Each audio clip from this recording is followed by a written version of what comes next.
ये है सूरत हाल। अगर हम बात करें तो सूबों की, जहां पर दफ़ा 144 नाफिज कर दी गई है, रात भर छापे मारे गए, कई कारकुनान गिरफ्तार हुए और ये गिरफ्तारियों का सिलसिला आज भी जारी है। रास्तों को बंद कर दिया गया है। तो क्या होगा आगे की सूरत हाल पर, कैसे बनेगी जब कल लॉन्ग मार्च शुरू होगा? इसी पर बात करने के लिए हमारे साथ मौजूद हैं सीनियर एंकर पर्सन और तज्जियाकार अमीर अब्बास। अमीर, आप कैसे देख रहे हैं? एक तरफ तो ज़ाहिर लॉन्ग मार्च की डेट दी गई PTI की जानिब से, फिर जिस तरीके से हुकूमत ये सारे इक़दाम कर रही है, छापे, गिरफ्तारियां और फिर रुकावटें, क्या इससे और ज़्यादा अनारकी नहीं फैलेगी?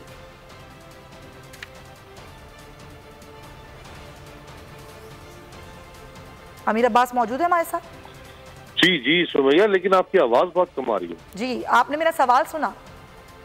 नहीं, मैं समझ नहीं। अच्छा, मैं आपसे यही पूछ रही थी कि जब से लॉन्ग मार्च का ऐलान हुआ, हम देख रहे हैं गिरफ्तारियां, छापे, रात भर पंजाब में भी, सिंध में भी छापे मारे गए, कारकुनान को गिरफ्तार किया गया, फिर रुकावटें खड़ी की जा रही हैं। आपको नहीं लगता कि हुकूमत खुद इस तरह की सूरत हाल पैदा करिए कि मजीद अनारकी हो मुल्क में और ख़राब हो जाए मामला सारा?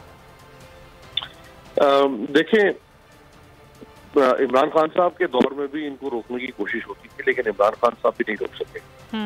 उससे पहले भी नवाज शरीफ साहब ने रोकने की कोशिश की, नवाज शरीफ इमरान खान को नहीं रोक सकते। पीपल्स पार्टी ने तारुल कादरी को रोकने की कोशिश की, पीपल्स पार्टी नहीं रोक सकी। सही बात है। तो क्या आज नवाज शरीफ या शहबाज शरीफ की आसिफ जरदारी, क्या वो रोक सकेंगे इमरान खान को? नहीं रोक सकेंगे। आप कितने दिन इंटरनेट को बंद रख लेंगे? आप कितने दिन चैनल्स को बंद कर सकते हैं?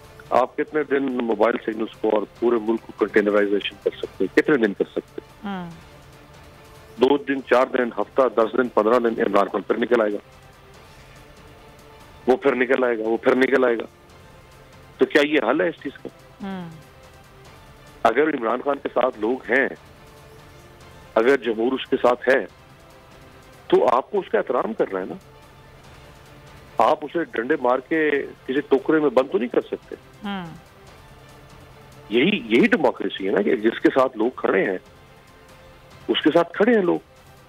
जब पीपल्स पार्टी ने अभी 2 माह पहले फरवरी में मार्च किया, पूरे पंजाब से गुजर के मार्च इस्लामाबाद तक पहुंचा, कहीं रुकावट नहीं खड़ी की। खुद पीपल्स पार्टी इस बात का एतराफ करती है कि कहीं को खास रुकावट नहीं थी, कहीं गिरफ्तारियां नहीं की।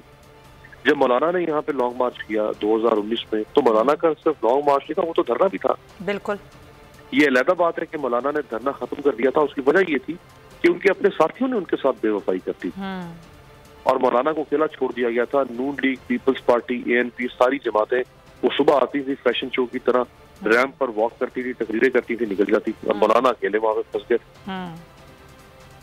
और सर्दियां थी शदीद, यहाँ वबाएं फूट गई थी और मौलाना के लोग बीमार पड़ गए थे और 5 लोग जो है वो का इंतकाल हो गया था। तो वो तो मजबूरन मौलाना को धरना खत्म करना पड़ा था, वरना वो था तो धरना ही। तो अगर आज इमरान खान आ रहे हैं, वो धरना देके बैठे हैं, आप ना माने उनके मुतालबा, ठीक है ना माने, लेकिन ये तो कोई तरीका नहीं है कि आप उनके लोगों को पकड़ना शुरू कर दें। आप खवातीन के साथ, यानी जस्टिस नासरा जावेद इकबाल साहबा, आप उनकी उम्र देखें। सही बात। अलामा इकबाल की वो बहू, हाई कोर्ट की वो साबिक जज है, एक सेनेटर की वो वालदा है, सही खातून है। कोई किसी पहलू का तो आपको एहतराम करना चाहिए। और यास्मीन राशिद साहिबा जिस तरह कल पूरी रात एक सड़क पर बैठी रही, कैंसर सर्वाइवर, उनके साथ आप देखें। वो बहावलपुर से जो कंटोनमेंट बोर्ड के मेंबर हैं, इनके रेहान जावेद शायद इनका नाम है जी, उनके घर पे इन्होंने रेड किया, उनकी बेटी को थप्पड़ मारा, उसे मोबाइल छीन लिया, उनकी एहलिया को के साथ बदतमीजी की। तो ये भूल गए हैं कि 2 माह पहले ये ऑपोजिशन में थे, 2 माह बाद भी ऑपोजिशन में जा सकते हैं। सब्सक्राइब करें और बेल दबाएं ताकि कोई खबर रह न जाए।